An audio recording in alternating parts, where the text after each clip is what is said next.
मित्रों, आज सदन बहुत शांतिपूर्वक चल रहा था। ऐसे में जामताड़ा के कांग्रेस विधायक माननीय सदस्य ने भारतीय जनता पार्टी और राष्ट्रीय स्वयंसेवक संघ जैसी राष्ट्रभक्त जो संगठन है उसके ऊपर आरोप लगाया कि परवेज अंसारी का हत्यारा भाजपा और आरएसएस है। इसका भारतीय जनता पार्टी के लोगों ने पुरजोर विरोध किया और हमने सबूत मांगा। हमने कहा कि नहीं, आप प्रमाण दीजिए कि भारतीय जनता पार्टी और राष्ट्रीय स्वयंसेवक संघ कैसे इसका हत्यारा है। हम लोगों ने कहा कि इसे कार्रवाई से निकाली जाए। धन्यवाद देता हूं कि माननीय अध्यक्ष जी ने इसे कार्रवाई से निकाला, लेकिन दूसरा हम लोगों का डिमांड था कि खेद व्यक्त करे या माफी मांगे इरफान अंसारी। इरफान अंसारी जी ने साफ साफ कहा कि मैं माफी नहीं मांगूंगा। इस पर दुखद यह है कि एक व्यवस्था बनाई माननीय विधानसभा अध्यक्ष जी ने और कहा कि मैं उनके विवेक पर छोड़ता हूं। और जब उनके विवेक पर छोड़ने की बात कही तो उन्होंने उसके बाद भी कहा कि मैं माफी नहीं मांगूंगा। विधानसभा अध्यक्ष जी ने फिर कहा कि आपको खेद व्यक्त करना चाहिए। दुख के साथ कहना पड़ रहा है कि कांग्रेस के विधायक ने झारखंड मुक्ति मोर्चा से अध्यक्ष बने माननीय रविंद्रनाथ महतो जी का जरा भी सम्मान और परवाह नहीं किया और उन्होंने जब व्यवस्था दिया कि आपको खेद व्यक्त करना चाहिए तो उनके उस व्यवस्था को भी उन्होंने ताक पर रख दिया और साफ साफ कहा कि मैं किसी हालत में ना माफी मांगूंगा ना खेद व्यक्त करूंगा। मेरा व्यक्तिगत रूप से यह मानना है कि यह विधानसभा का अपमान है, यह माननीय विधानसभा अध्यक्ष जी का अपमान है और इस अपमान को बहुत ही गंभीरता से लेना चाहिए माननीय विधानसभा अध्यक्ष जी को और जो भी नियम सम्मत कार्रवाई हो, कड़ी से कड़ी कार्रवाई माननीय इरफान अंसारी जी के खिलाफ उन्हें लेना चाहिए। अभी आप लोग क्या करेंगे? चलने नहीं देंगे। देखिए, आज जब तक वो माफी नहीं मांगेंगे हम लोग चलने सदन को नहीं देंगे, किसी हालत में चलने नहीं देंगे। आज मौका था माननीय महामहिम राज्यपाल जी के अभिभाषण पर हम लोग को धन्यवाद प्रस्ताव का मौका था, लेकिन कांग्रेस के इस माननीय सदस्य ने अपने एजेंडा को परस्यू करना शुरू कर दिया। आज वो सरकार में सरकारी पक्ष में जरूर है, लेकिन वो सरकार का हिस्सा नहीं है। माननीय मुख्यमंत्री जी सदन में उपलब्ध हैं, वो बैठे हुए थे, लेकिन उनके सामने उन्होंने ये घोषणा कर दिया कि रघुवर जी की सरकार ने जितना भी काम किया है सबका हम लोग जांच करवाएंगे। मुख्यमंत्री जी हैं वहां बैठे हुए, उन्होंने प्राधिकृत नहीं किया था। और किसी भी एक राष्ट्रभक्त पार्टी, एक राष्ट्रभक्त संस्था पर अनलगन आरोप लगाना और उस समय लगाना जबकि ये मामला कोर्ट में हो और कोर्ट से ऊपर आप जानते हैं कि कोई भी नहीं होता है। ऐसे में जब माननीय स्पीकर ने उनको खेद व्यक्त करने के लिए कहा तो उस पर भी नट जाना और मैं तो कहूंगा कि गलथेतराई करना, ये बिल्कुल संसदीय परंपरा के खिलाफ था। और आज जो सदन में हुआ उससे सदन की मर्यादा तार तार हुई है। मजाक नहीं बना सदन का, मजाक ही बिल्कुल तार तार हुई है। और हम लोग शुरू से कहते रहे हैं कि कांग्रेस को संसदीय मर्यादाओं से कोई मतलब नहीं है, इस देश से कोई मतलब नहीं है। वो केवल वोट की राजनीति कर रही है और यहाँ भी माननीय सदस्य इरफान अंसारी जी वोट की राजनीति करते हुए दिखाई दिए। मैं एक बात और जोड़ना चाहूंगा कि ये सरकार मात्र तीसरे दिन, आज सदन का तीसरा दिन है, तीसरे दिन ये जो गठबंधन की सरकार है, जेएमएम की सरकार है, ये कांग्रेस के दबाव में आती हुई दिख रही है। माननीय मुख्यमंत्री जी उपलब्ध थे, उनको क्लियर करना चाहिए था मामले को, लेकिन उन्होंने इस ओर कोई कदम नहीं उठाया। तो जो झारखंड का जो तकदीर आगे 5 सालों में हम लोग देख पा रहे हैं वो यही है कि कांग्रेस का जो दबाव है।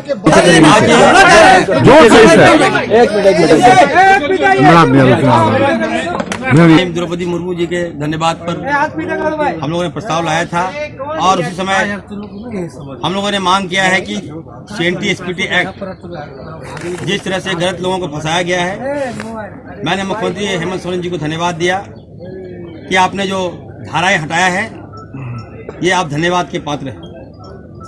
दूसरी बात मैंने कहा, शिक्षा विभाग हो या शहरी विकास विभाग हो, फलक की मृत्यु हो गई थी नगर विकास मंत्रालय में। 400 करोड़ का टेंडर था वह, लेकिन उस गरीब परिवार को इंसाफ नहीं मिला।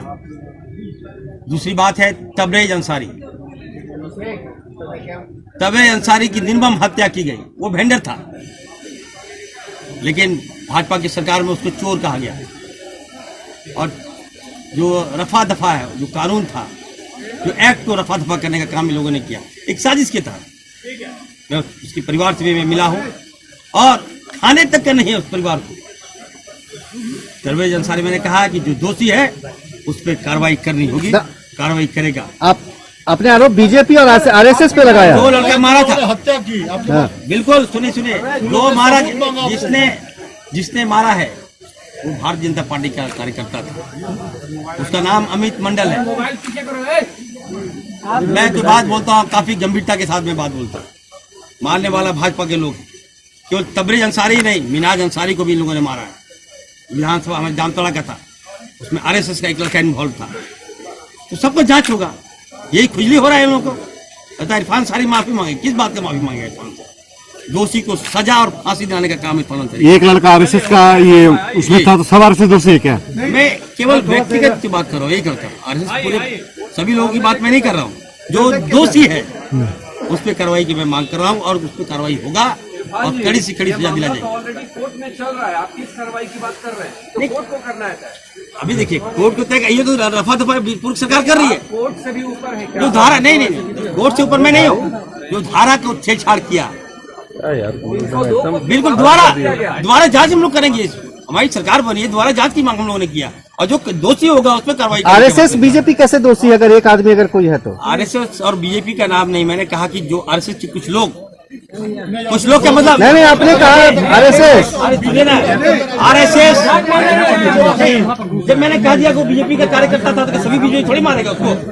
आप लोग तो अजीब बात कर रहे हैं मुझसे, इसलिए मैं कहना चाहता हूँ जो दोषी है उस पर कार्रवाई होगा। किसी कीमत पर मैं अपनी बात से पीछे नहीं हटूंगा और कार्रवाई आपको दिखने का मौका मिलेगा। स्पीकर ने आपको खेद व्यक्त करने के लिए हाँ आपने नहीं किया, किस बात है? कोई बात नहीं। आज 5वें विधानसभा के एक मिनट सर, जिस के अहंकार का खुला प्रदर्शन हुआ वो इस बात को दिखलाता है कि 70 साल में जिस तरह से कांग्रेस ने वैधानिक संस्थाओं को अपने हाथ में रखी थी वो उनके हमको कितना ऊपर उठाने वाला है। माननीय सदस्य इरफान अंसारी द्वारा एक ऐसे विषय को उठा करके एक ऐसी संस्था पे एलिगेशन लगाना खुलेआम, जो देशभक्त संस्था रही है, जिसके बलिदानों का, कुर्बानियों का लंबा इतिहास रहा है, जिसने अपने प्राणों की त्याग देकर के यहाँ इस देश के निर्माण में अपनी महत्वपूर्ण भूमिका निभाई है, उसे संस्था पे संविधान से ऊपर जाकर के तबरेज अंसारी जी की घटना हुई थी, उस पर जांच हुई है। तत्कालीन सरकार ने, हम लोग सरकार ने 2 बार जांच कराए है। संविधान के अंदर हमारी संस्थाएं आती है, पुलिस प्रशासन आता है, एफआईआर लॉन्च करके उन्होंने जांच कराई, जांच करके फाइंडिंग्स आए, न्यायालय में गया, न्यायालय में उनको रेमेडी दी गई। अगर आपको यदि लगता है कि वो न्याय नहीं हुआ है, आपको लगता है कि तबरेज अंसारी और उनके परिवारजन उनका न्याय चाहते हैं, तो आप पुनर्जांच करा लीजिए। ये प्रक्रिया है, आप सत्ता में है, आप जांच करा करके फाइंडिंग्स को, फैक्ट्स को बाहर निकालिए।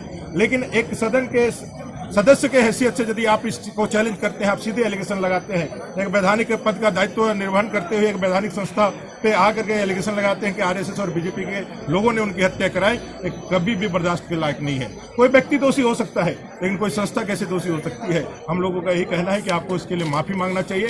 और जिस तरह से आसन के नियमन को, आग्रह को भी उन्होंने चैलेंज किया, उन्होंने कहा कि मैं माफी मांगने का सवाल ही नहीं उठता है, ये उनके अहंकार को नहीं, कांग्रेस के अहंकार को दिखलाता है, जो कांग्रेस से सोचती है कि पूरे 5 साल हेमंत सोरेन जी की सरकार को हम पूरी तरह से कंट्रोल करके चलाएंगे और इसके माध्यम से एक अदना सा सदस्य अगर कहता है कि सारी चीजों की जांच कराएंगा, मैं कराऊंगा, इस पे मैं करूंगा, तो ये जो भाव है, मैं करूंगा, ये जो भाव है, ये कांग्रेस के अहंकार उसके मुंह से प्रकट हो रहा है। और मैं कह सकता हूं कि भारतीय जनता पार्टी कभी भी ऐसी मंशा को पूर्ण नहीं होने देगी। राष्ट्र विरोधी ताकतों को कभी हम लोग हावी नहीं होने देंगे और राष्ट्रवाद की ज्वाला जो पूरे देश के अंदर जो जगी है उसको कुंद करने का जो प्रयास पूरे देश के अंदर जो एक षड्यंत्र चल रहा है वो ज्वाला को कम नहीं होने देंगे। हम लोगों ने सत्ता खोई है, हम लोगों ने जमीन नहीं खोया है, इस बात का ध्यान भारतीय जनता पार्टी के लोगों को है और इसको कांग्रेस के लोगों को भी समझना चाहिए। नहीं तो जब तक माफी नहीं मांगे तब तक हम लोग पीछे हटने वाले नहीं। बार-बार एक चीज देखा जा रहा है, बार-बार एक चीज देख रहे हैं, बार-बार आप लोग कांग्रेस के प्रति हार्ड रहते हैं और जेएमएम के प्रति सॉफ्ट रहते हैं। क्या इसमें सदन को आप देख सकते हैं कि किस तरह से उनका व्यवहार है, उन्होंने उनका जो अहंकार है। अगर सदन में सर्वोच्च कौन होता है, आसन पर बैठा हुआ हमारा अपने अध्यक्ष जी, जब उनके तरफ से आग्रह आया, नियमन आया कि आपको खेद प्रकट करना चाहिए, उसके बावजूद वो ये शब्द का इस्तेमाल करते हैं कि माफी मांगने का सवाल ही नहीं उठता है। तो अगर यदि सिर्फ इरफान अंसारी का ये मामला है तो कांग्रेस को इसका खंडन करना चाहिए। कांग्रेस को उसको बताना चाहिए, उनको बताना चाहिए कि भाई संवैधानिक चीजों का आपको महत्व देना चाहिए, उसका सम्मान करना चाहिए।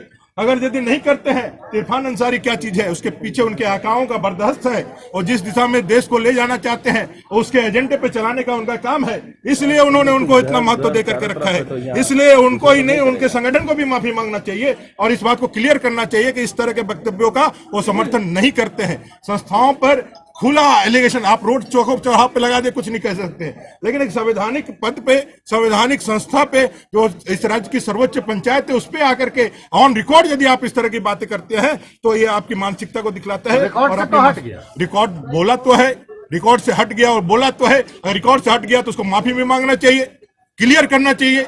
अब ये सदन की बात नहीं होगी, लेकिन कांग्रेस पार्टी की बात है, व्यक्तिगत रूप से वह विधायक इरफान अंसारी की बात है, उसको अपनी बातों को क्लियरिटी करनी चाहिए, अपनी देनी चाहिए। और किस अहंकार की नहीं मांगेंगे तो उसके लिए जनता भी देख रही है और भारतीय जनता पार्टी के कार्यकर्ता भी देख रहे हैं कि उनको माफी नहीं मांगना है। अगर उस अपने एजेंडे को चला सकते हैं तो उस एजेंडे के पीछे कौन ताकतें सक्रिय है उसके ऊपर भी जनता को हमको ध्यान आगे कमल कलब को हटाने की मांग कर रहे हैं, क्या कहेंगे? वो तो सभी चीज हटाने की मांग कर रहे हैं, मांग नहीं कर रहे हैं, वो आदेश दे रहे हैं कि कमल क्लब को हम लोग हटा देंगे।